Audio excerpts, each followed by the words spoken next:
All right, Eli. Are you I'm ready? Here. I'm here. Let's go. Lenny, mental game music. We're talking about mental game today. This is the first installment of our three-part series called Getting Mental with Dr. J. It's based on a conversation that I had with Dr. J. You weren't around for it. You weren't there, so I signed for it. She was my mail order bride.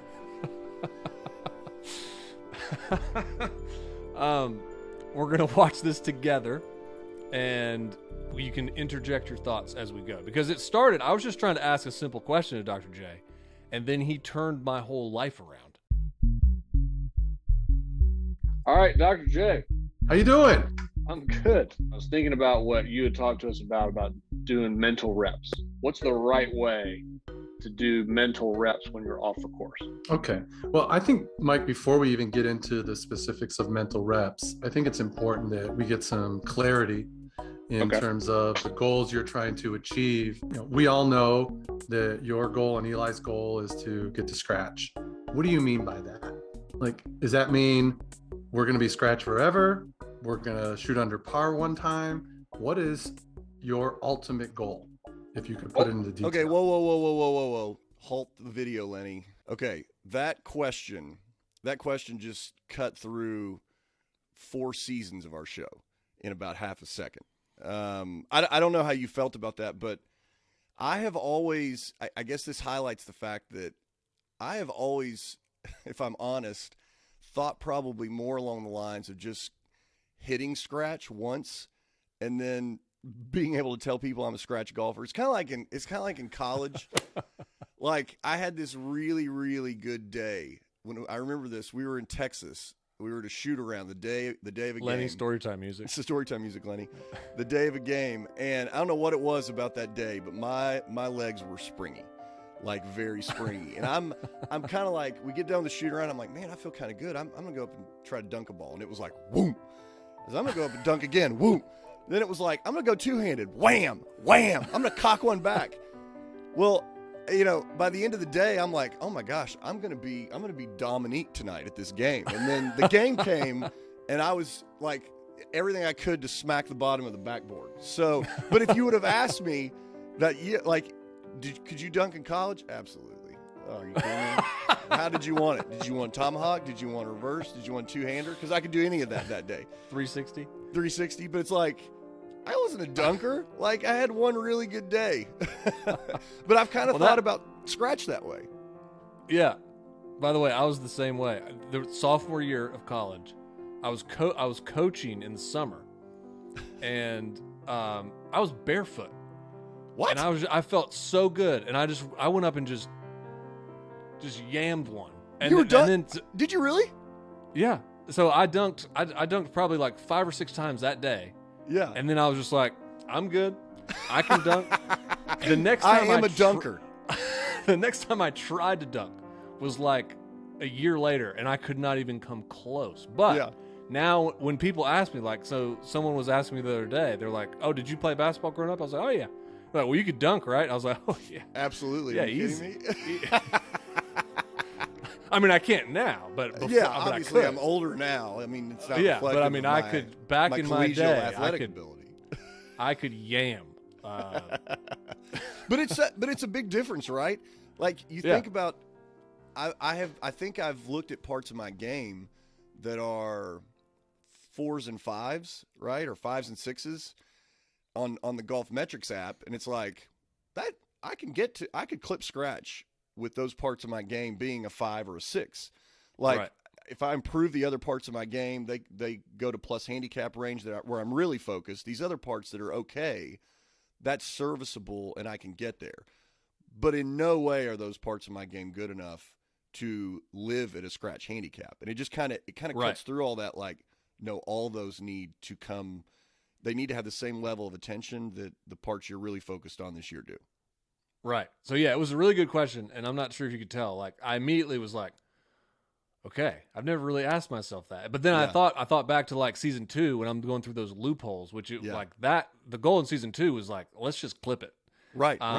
But But then I said, but I had to think about it, and this is what I said. So I'll be interested to see if you agree, but this is what I said to Dr. J's question.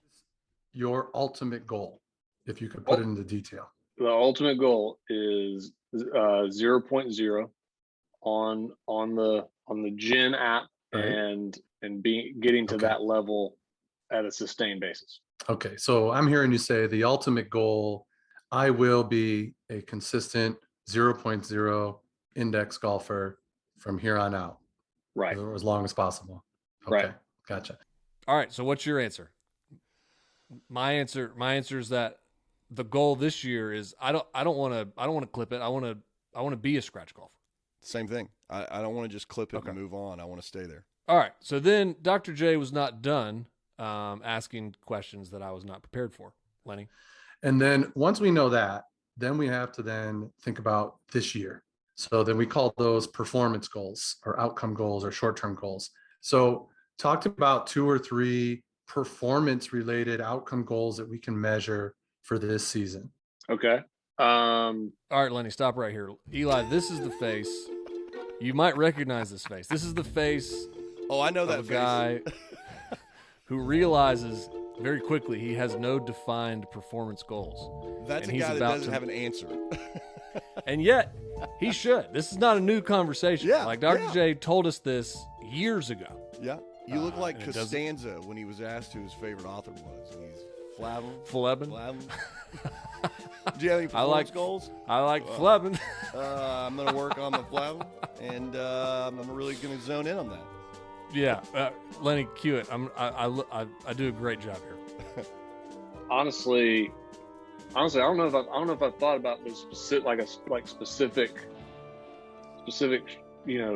other goals. There's when I look at the. So, eventually, I recovered. I talked about the things that I need to get better at, driving, some specific strokes gained areas that need improvement. And then I talked about this mental goal right here, Lenny. But the biggest thing I took away from the end of last year is I've got to be an athlete on the course. And I don't think I knew what that meant. Like, I heard you say it, and I tried to do it, but I don't think I actually did it until the end of last year. I've got to commit that when I'm on the course, I'm on the course to score. I'm not on the course to practice. Yeah. You want to compete out there, not practice. Right. Yeah. All right, great. So why I'm asking you these questions, Mike, is because before we get into doing the mental reps, you have to be clear on what you're trying to accomplish. Right. And so I would highly suggest that, once we finish this conversation, that you write these things down very specifically and post them somewhere and, make a poster out of it, a sheet of paper, stick it up on your computer screen or on your mirror with, in categories. Ultimate goal, 0.0 index on the Gen app by August or whatever date you and Eli decide. Very specific, measurable goal. Then the performance goals would be based on the app and some of the mental things you're trying to achieve, right? So I did exactly what Dr. J said. Yeah. I wrote out my goals, and here they are, Lenny, goal music. The ultimate goal, 0.0 index, sustainable 0.0 index by October 15th. My performance goals, I have 3. One is to drastically improve driving. That includes the golf metrics handicap going from an 11 to a +1. Ooh. And okay, I gotta turn. That's definable. I mean, there's no there's no getting around that. Either you do or you don't. And that's weakness. That's a weakness to a strength. Also, there was 3 rounds last year that I put up a +1. Like, it's possible. So you could do it. Yeah. And part of that is also increasing driver swing speed. So I think I was, every time I measured last year, I was about 107. I want to get to 115. Okay. Number 2 is to tighten up those other lagging areas in the strokes gained. So 150 to 200 yards, 0 to 20 yards, and then lag putting over 22 feet. Bring those all down to 0. And then the mental goal, like I told Dr. J, I want to compete every round mentally and play for the lowest score possible that specific day. And this is something that I was so bad at last year. I think 80% of my rounds that I played last year, I was practicing in some way. Yeah, I was going to say that future day. I think that's a huge one is playing to compete on the course, which I know that sounds like, of course you guys go out to shoot your best score, but we don't. Like I go out and it's like, no, I'm going to work on the things that I'm supposed to be working on. I hope it matches up today with a great score. Yeah. And I think we did that. Like we outsmarted ourselves, I think, because I think we did that so we weren't so focused on what we need to shoot each day. Like, because I remember like in season 1 and season 2, like you would send me a voice note and it would be like, okay, I've got a 74 coming off today. Today's got to be like, and what we didn't want to do was tie ourselves so much to what our handicap was that day. We wanted a longer term focus, but we went too long term.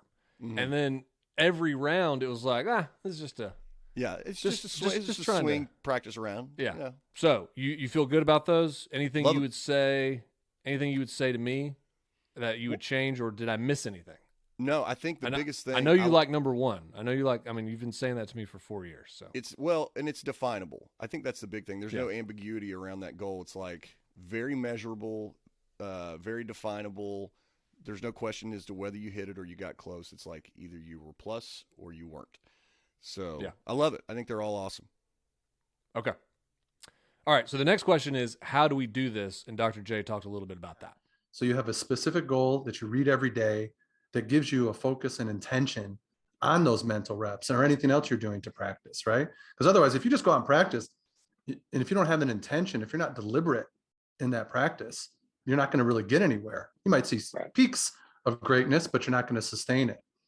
And then the most important kind of goal, as we've talked about before, is the process goal. So this is the ingredients and the recipe to what is it going to take to create and accomplish those other goals. So that's where we got to talk next about what's that process going to look like. All right. So process goals, that's part 2 of our 3-part series. And I think for the next video, Eli, you need to fill out your performance goals. Oh, yeah. And then we will both add in the process goals of how we're going to achieve each one together. Love it. We'll lay this track down together. Together with us. He speaks for all of us. I love it. I'm in. Let's go. All right. Let's go.